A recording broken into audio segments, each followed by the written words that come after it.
Are you tired of sucking dick at Xenoverse 2? Are you tired of going online just to get that asshole stretched wide open? Are you tired of going to school on the weekdays just to get made fun of by your group of friends because you can't even beat a parallel quest?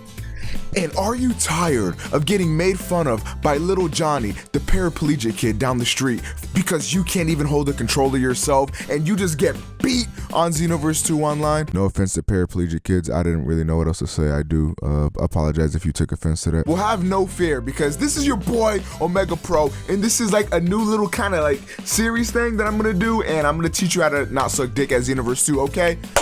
Yeah, sure, whatever.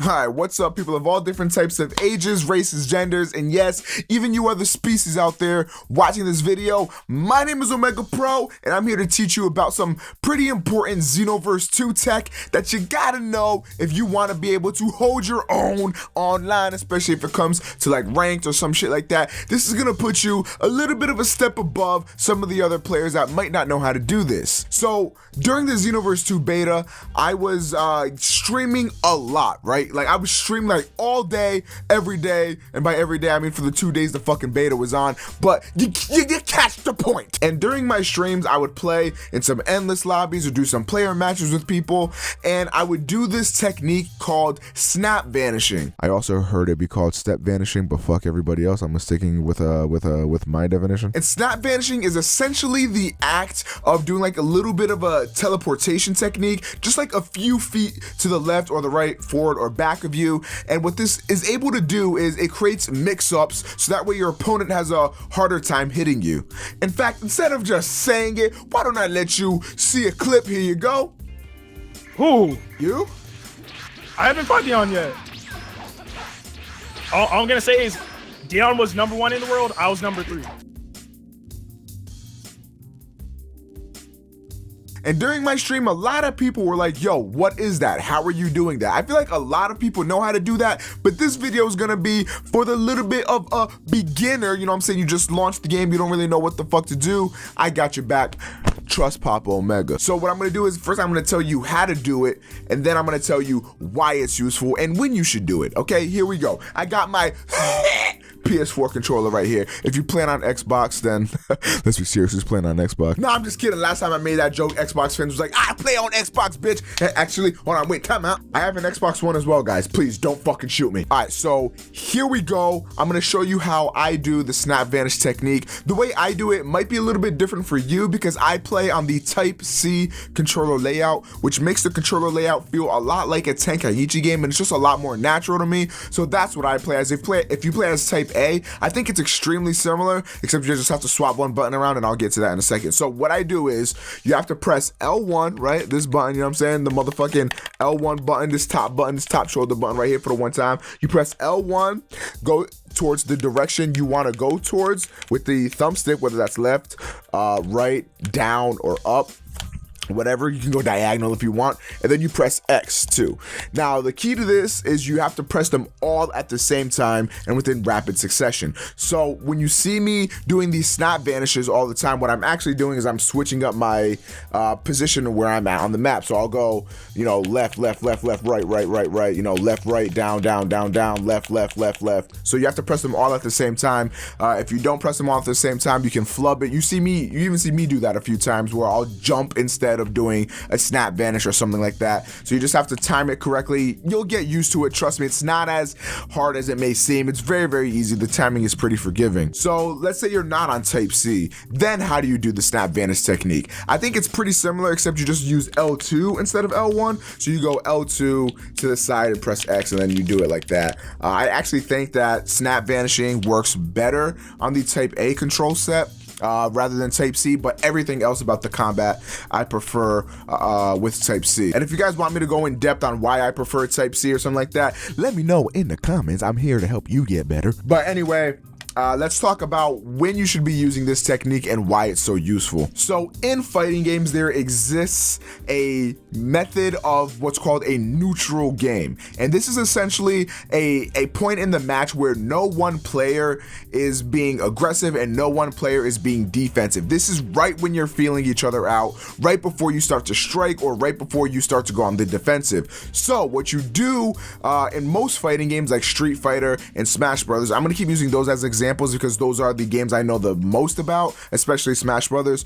What you usually do in these games is you play a little bit of, it's like a game within itself. So it's a game within a game, call it Inception. But essentially, you're trying to feel out your opponent. You're trying to bait them to do things that you can punish. So what you use Snap Vanishing for is to keep your opponent guessing. They don't know what you're going for. You know what I'm saying? Whereas if you're doing like a burst dash or you're dashing forward or you're just doing back steps and side steps, it's very easy to see where you're going and what you're doing. But for that split second that you go invisible and turn into a bunch of lines, they don't know what's coming. That's what you can use to mix up your opponent. So if you're familiar with other fighting games, this would be similar to playing footsies in Street Fighter, where you sort of crouch down, you go left, you go back, you know what I'm saying, you go forward, back, you do all this crazy stuff to keep your opponent guessing. They don't know what you're gonna do, right? Or in Smash Brothers, this would be similar to, say, wave dashing in that game, where you go forward, backward, forward, backward, forward, backward, and maybe even dash dancing